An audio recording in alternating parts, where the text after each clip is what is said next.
The brother who never cared for their mother inherited $100,000 from her, while the attentive brother received only an old cabin. However, there is a big surprise inside the cabin. The death of matriarch Collins deeply shook the family. Charles and Peter, her sons, were present for the reading of the will, held in the old office of the family home. Charles, the eldest son, was always close to his mother, while Peter, the youngest, had distanced himself in recent years, focusing on his own life in the city. The tension was palpable in the room when the lawyer opened the will. Charles watched attentively, while Peter impatiently looked at his watch, visibly annoyed with the formality of the moment. "Charles Collins, you inherit the hunting cabin located in Pine Forest, along with all its contents," said the lawyer.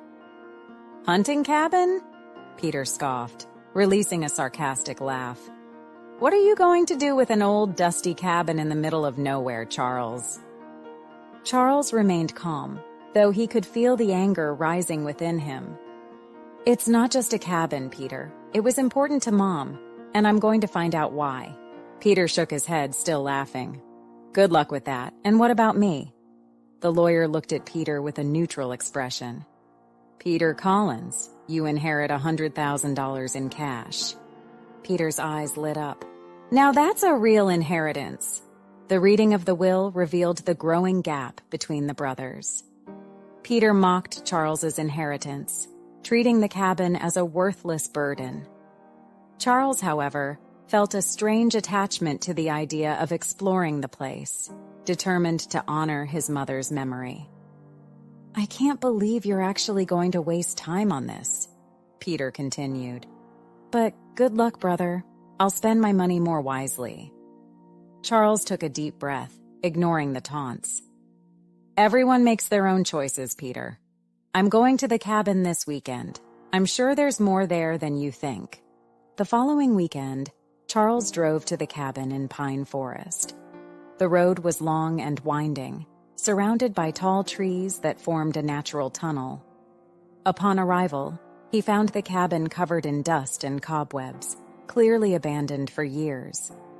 "Well, here we are," Charles said to himself, feeling a mix of nervousness and excitement. "Let's see what we have here." Inside, the air was thick, and the smell of old wood filled the space. Charles began to explore, passing through old furniture and objects that seemed forgotten in time. As he moved an old bookshelf, he noticed something peculiar, a loose floorboard. "This is interesting," he murmured, kneeling to examine the board. With a bit of effort, he removed it, revealing a secret compartment. Inside was a well-preserved wooden box. His hands trembled with excitement and anxiety as he opened the box, revealing a collection of rare watches and old jewelry, all carefully stored. "Wow," he said, amazed. "This is incredible." Charles was astonished.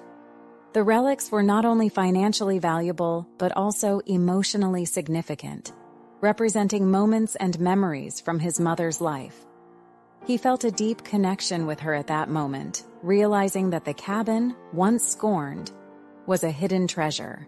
"Now I understand, Mom," he whispered, holding one of the old watches. "You knew I would find this, didn't you?" With a heart full of gratitude and determination, Charles decided he would protect and cherish this legacy, no matter what Peter said or did. Peter quickly found a way to spend his inheritance. Drawn to the adrenaline and promise of quick gains, he plunged into the world of gambling.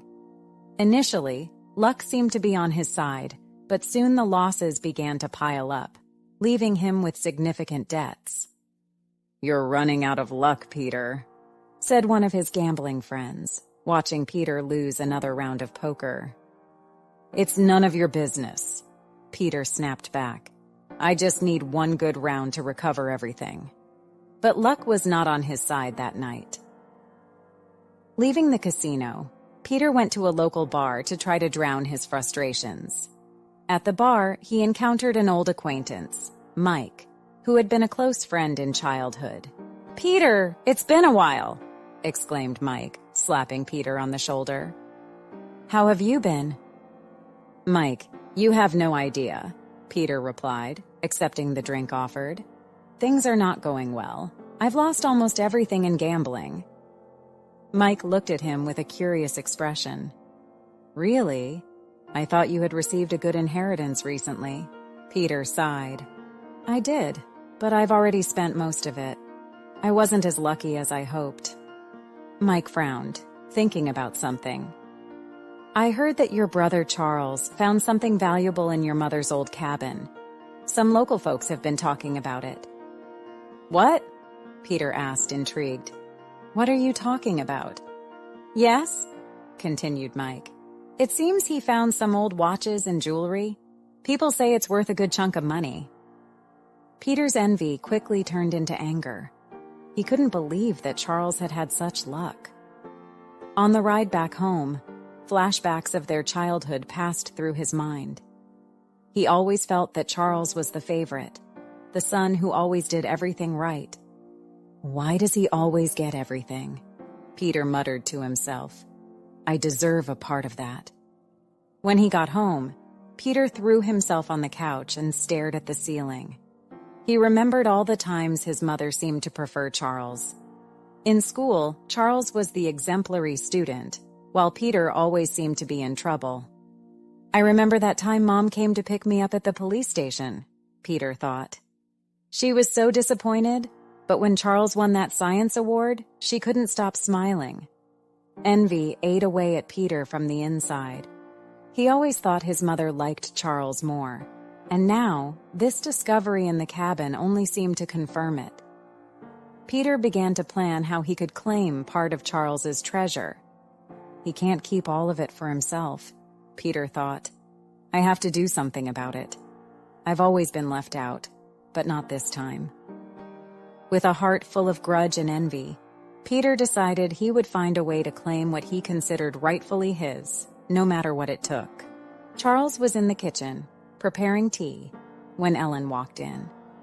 She had a special glow in her eyes, a glow that Charles loved. "How was it at the cabin?" asked Ellen, caressing her belly protectively. Charles smiled. "It was amazing, Ellen. I found a secret compartment full of old watches and jewelry. It was like Mom had left a treasure for us." Ellen approached and hugged Charles. "That's wonderful, love. But what are you going to do with all this?" Charles sighed. "I don't know yet. Part of me wants to sell everything and ensure we're financially secure. But another part feels I should keep these relics, as a legacy from Mom."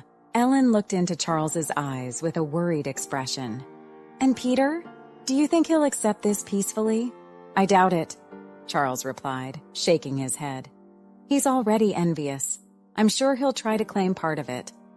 "Then maybe you should talk to your dad," suggested Ellen. "He might give you some advice on how to deal with Peter and protect what's ours." Charles nodded. "You're right. I'll visit him tomorrow. We need to resolve this before things get out of hand." The next day, Charles drove to his father's house. They sat in the garden, where his father liked to spend his afternoons. "Dad, I need to talk to you about something important," began Charles, explaining everything he had found in the cabin and his concerns about Peter. Charles's father listened attentively, nodding occasionally. "You did well to tell me, son. Knowing Peter, he won't give up easily, but you have the right to protect your mother's legacy." "I just want to do what's right," said Charles, sighing. "But I don't want to create more problems in the family." "Sometimes doing what's right means facing conflicts," replied the father. "But you're not alone in this. Ellen and I are here to support you. And remember, honesty and justice always prevail in the end." Charles felt a weight lift from his shoulders. With the support of his family, he was ready to face any challenges that lay ahead. Peter showed up unannounced at Charles's house. It was clear he was agitated, pacing back and forth in the front yard while waiting for Charles to open the door. Upon seeing his brother's state, Charles felt a chill. "Peter, what are you doing here?" asked Charles, trying to stay calm. "We need to talk," Peter responded, entering without waiting for an invitation. "I heard you found a bunch of valuable things in the cabin. Watches, jewelry. Is that true?" Charles sighed, realizing the situation was going to get complicated. "Yes, I found some things that belonged to Mom. But it's not that simple, Peter." "Not that simple? Of course it is." Peter stepped closer, the anger evident on his face. "I have a right to part of that too. I'm your brother, for God's sake." "You received your part of the inheritance, Peter. The money Mom left for you," Charles said, trying to keep his voice calm. "These relics are more than just monetary value. They hold deep emotional significance." "That's ridiculous," Peter retorted with disdain. "You think you can keep everything just because you think you deserve more? I'm her son, too." The argument heated up. Peter used every emotional trick he could think of, trying to manipulate Charles. "You've always been the favorite, haven't you? Always doing everything right, while I'm the failure. Well, that ends now. I want my share, Charles." "This isn't about favoritism," Charles replied, his patience wearing thin. "This is about respecting what Mom wanted. I won't let you destroy that out of greed." "Greed? You're calling me greedy?" Peter advanced, his eyes flashing with anger. "I have debts, Charles. Debts that could ruin my life. You have a family, you're expecting a child. Can't you understand that I need help too?" Charles fell silent for a moment, feeling the tension build. "I understand you're in a tough situation, Peter. But that doesn't justify you trying to take something that isn't yours. I'll seek legal help if necessary." "Would you do that? Take your own brother to court?" Peter asked incredulously. "If it protects Mom's legacy, yes, I would," Charles answered firmly. The next day, Charles decided to seek professional help. He scheduled an appointment with a renowned lawyer in town, Mr. Thompson. Sitting in the elegant office, Charles explained the entire situation, from discovering the relics to the confrontation with Peter. "What I want to know is how I can legally protect these relics," said Charles, anxious. Mr. Thompson listened attentively, jotting down important points. "I understand your concern, Charles. First, we need to establish that these items are part of your legitimate legacy. Do you have the inheritance documents?" "Yes, I brought everything." Charles handed over a folder of documents to the lawyer. As Mr. Thompson reviewed the papers, he explained, "If the relics were specifically left to you and not mentioned in the will as part of the general division, then you have a strong case. However, Peter can challenge this based on financial need, but that doesn't guarantee he'll succeed." Charles took a deep breath. What if he tries something more drastic? "You should be prepared for anything," Mr. Thompson replied. "I'll start preparing the necessary documentation to ensure that these items are legally recognized as part of your legacy. This will give us a stronger position in any future disputes." Meanwhile, Peter wasted no time. He contacted a lawyer known for his questionable ethics, Mr. Lawrence. Seated in Lawrence's dark, dimly lit office, Peter explained his situation, emphasizing his debts and Charles's discovery. "So, you want a share of the treasure your brother found," said Lawrence, stroking his chin. "We might find some legal loopholes, especially if he hasn't properly registered these items as part of his inheritance." "I need that money, Lawrence. I can't let Charles keep it all," said Peter, the anxiety evident in his voice. "Let's see what we can do," Lawrence replied with a sly smile. "I'll prepare a plan to challenge the possession of these relics. We'll make Charles prove that they belong exclusively to him." The tension between the brothers escalated as both prepared for a possible legal battle. Charles, with the support of Ellen and Mr. Thompson, was determined to protect his mother's legacy. Peter, with the help of Lawrence, was willing to do anything to get what he considered his rightful share. Ellen felt a wave of emotions when the pregnancy test turned positive. She and Charles had been trying for some time, and now, with all the family tension, the news was a ray of hope. Eager to tell Charles, she waited until he returned from work. "Charles, I have a surprise for you," said Ellen, trying to contain her smile as he walked through the door. Charles noticed Ellen's radiant expression. "What happened? It looks like you have good news." Ellen handed the pregnancy test to him. "We're expecting a baby, Charles." Charles's eyes filled with tears of happiness. "That's wonderful, Ellen. I can hardly believe it. We're going to have a child." They embraced, feeling the joy and hope growing inside them. The pregnancy news brought a new layer of concern, but also strengthened Charles's determination to protect his mother's legacy for the future of their child. "This changes everything," said Charles, caressing Ellen's belly. "Now, more than ever, I need to ensure that our child has a secure future and that Mom's legacy is preserved." "I know," Ellen replied, "and I'm here to support you in everything. We'll face this together, Charles." The following days were filled with preparations and plans. Ellen underwent medical exams, and the couple started discussing names and dreaming about the future. Each moment of tenderness between them reinforced their love and mutual support, creating a solid foundation to face the challenges ahead. "We'll overcome this, Ellen," Charles said one night as they lay in bed. "We'll protect our family and ensure our child grows up in a safe and loving environment." "I believe in you, Charles," Ellen replied, holding his hand. "We'll make it." The news of Ellen's pregnancy gave Charles a new perspective and renewed strength to face Peter. However, Peter was not backing down. He intensified his attempts to obtain the treasure, now threatening to take Charles to court. Charles received a court summons, and the stress began to mount. "He's really willing to go this far," Charles said, reading the document. "This is going to be a tough battle." "We need to be prepared," Ellen said, trying to stay calm. "Let's talk to Mr. Thompson and see what our options are." In the lawyer's office, Mr. Thompson explained what they could expect from the legal process. Peter will argue that he is entitled to a part of these relics due to his financial situation. "We need to build a solid case showing that these items are indeed part of your legitimate inheritance." "What if he convinces the judge?" Charles asked, worried. "We have to be ready for all possibilities," Thompson replied. "But with the documents you have and your mother's testimony, we have a good chance of winning." Back home, Charles and Ellen discussed strategies to handle the situation without compromising family peace.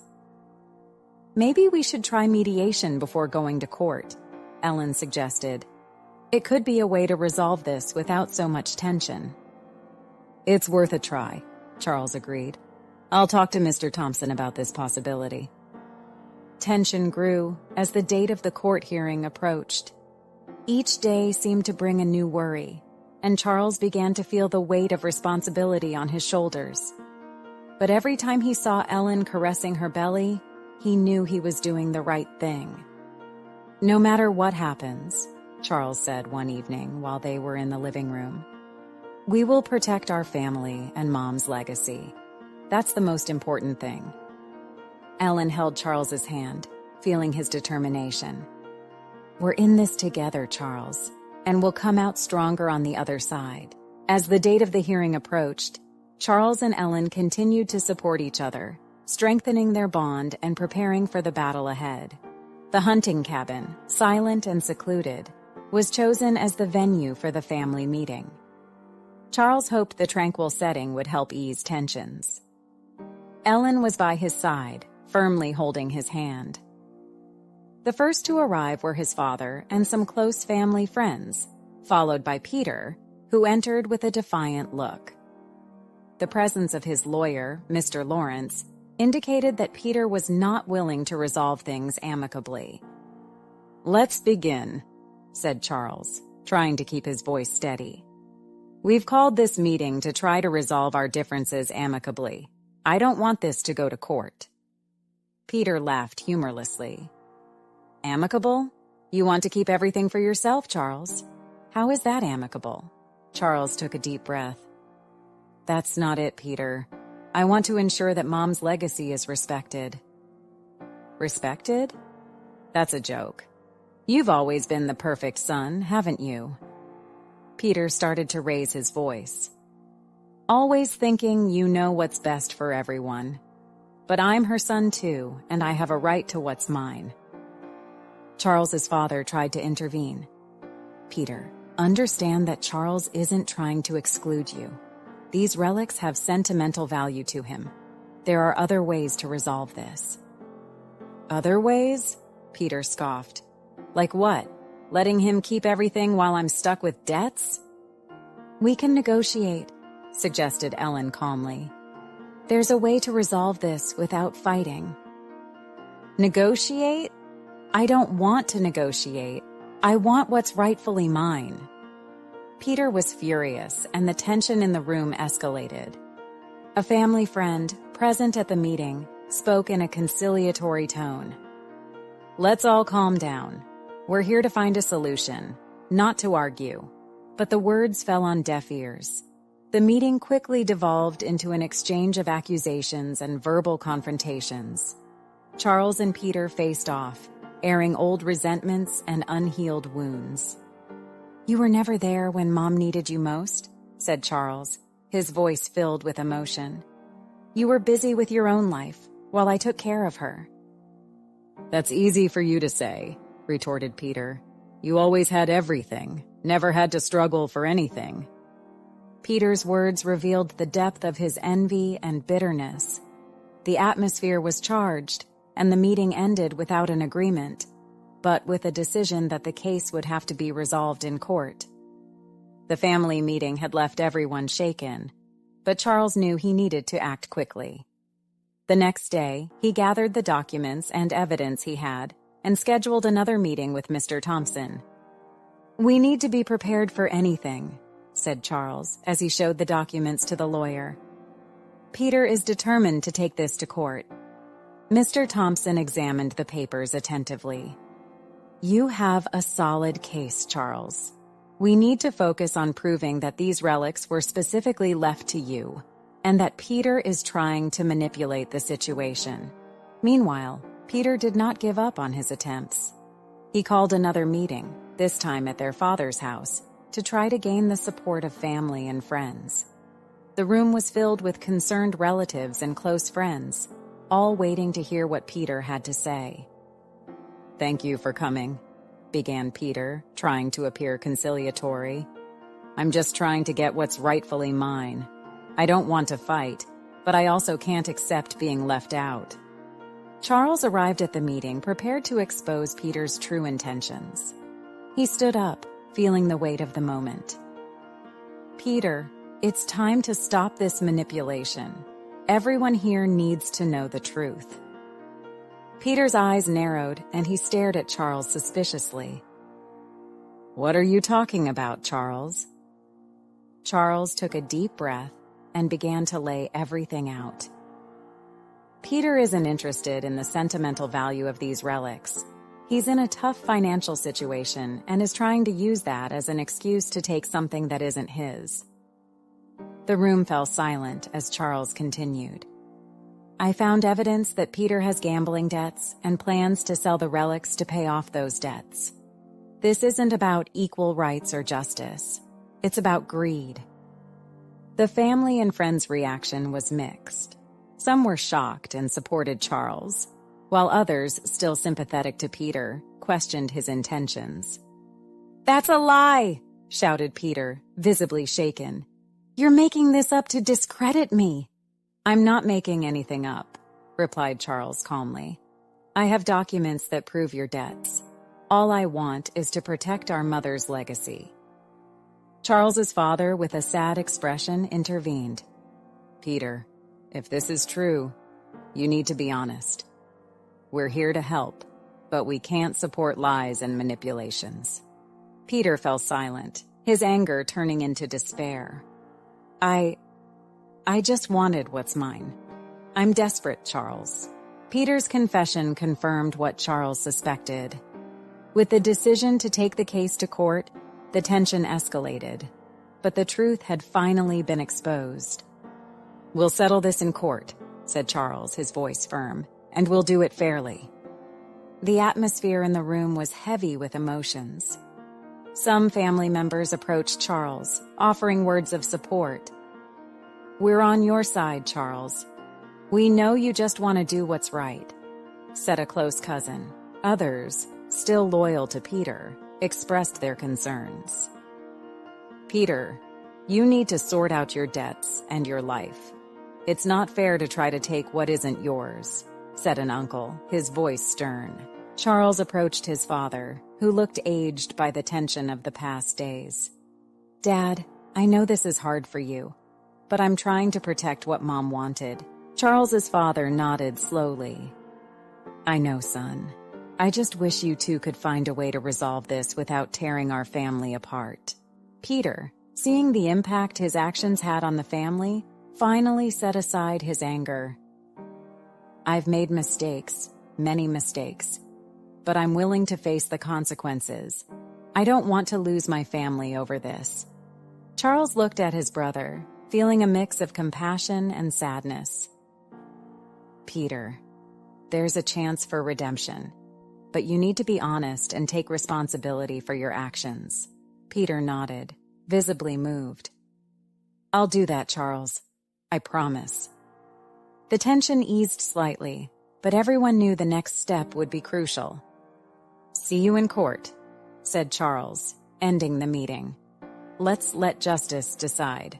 With the truth exposed and the next steps clear, the family prepared for the legal battle ahead, knowing that their future was at stake. News of the family dispute between Charles and Peter spread quickly through the small community. Friends and neighbors, who had known the Collins family for years, began to mobilize to offer support. One afternoon, while Charles was in the cabin reviewing documents, he heard knocks on the door. Opening it, he found Mrs. Miller, a longtime neighbor, accompanied by other community members. "Charles, we've heard about the situation," said Mrs. Miller with a welcoming smile. "We wanted you to know that we're here to support you and your family." Charles was moved. "Thank you, Mrs. Miller. This means a lot to us." Mr. Johnson, one of the neighbors, stepped forward. "If you need anything at all, we're here. This community has always been close-knit, and we know how much your mother meant to all of us." "I really appreciate that," responded Charles, feeling a wave of gratitude. "I'm doing my best to protect her legacy."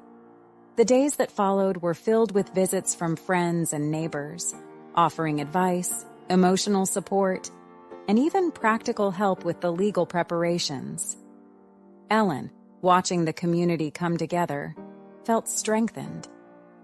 "We're all in this together, Charles," said Ellen, as they welcomed more visitors. "This shows how much your mother was loved by everyone." Meanwhile, Peter began to realize the consequences of his actions. Isolated and with the pressure of the impending legal battle mounting, he reflected on the path he had chosen. One night, he went to the cabin where Charles was working. "Charles, can we talk?" he asked, in a tone less aggressive than usual. Charles looked at his brother, surprised. "Of course, Peter. Come in." Peter entered, visibly shaken. I don't know what to do anymore.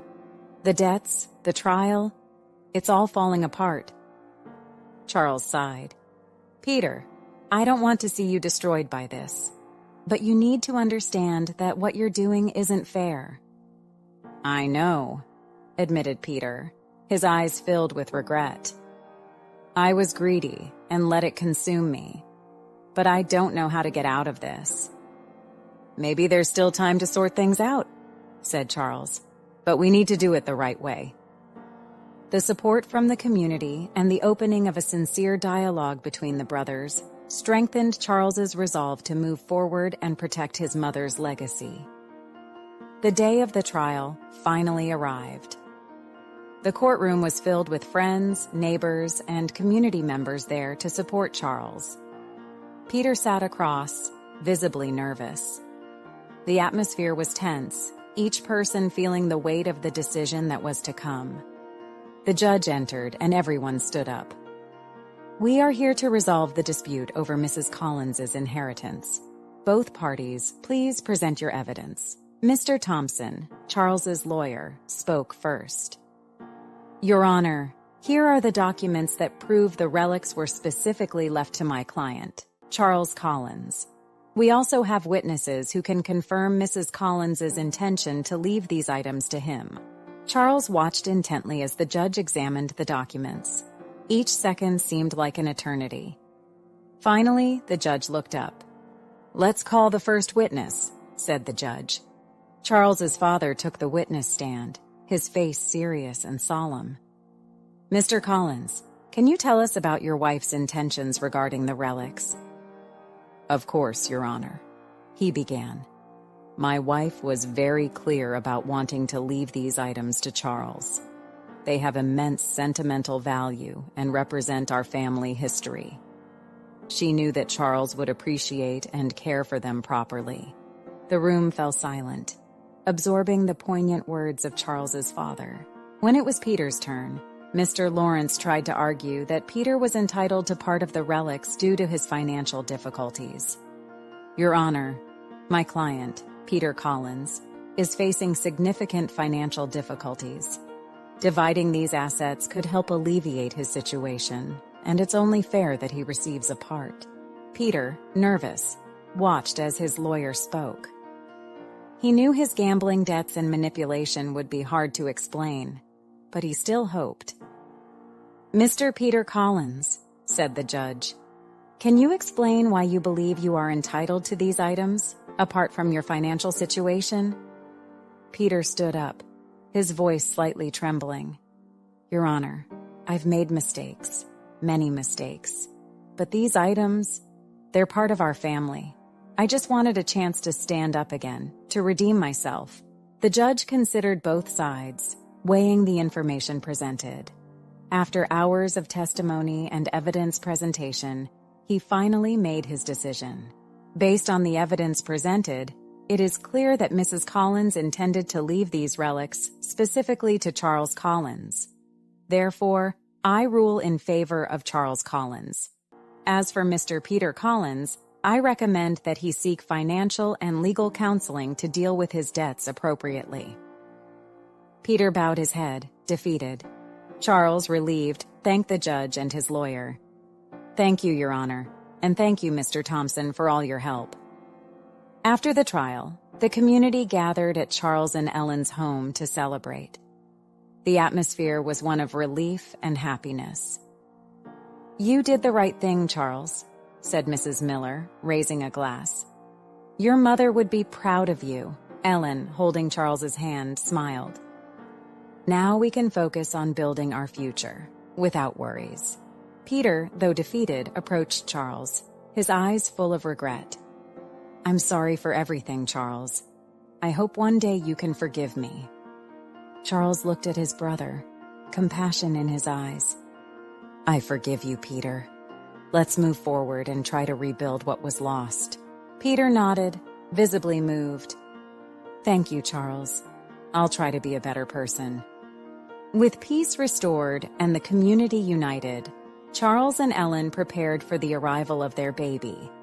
The family was ready for new beginnings, strengthened by the challenges overcome and the assurance that Mrs. Collins's legacy would be preserved for future generations. "We're ready for this new phase," said Charles, holding Ellen's hand as they looked towards the future with hope and determination. If you enjoyed this moving story, don't forget to like the video, leave your comment about what you thought, and suggest new topics. Subscribe to the channel for more inspiring stories like this one. Remember, the true value lies in the memories we keep and the relationships we build.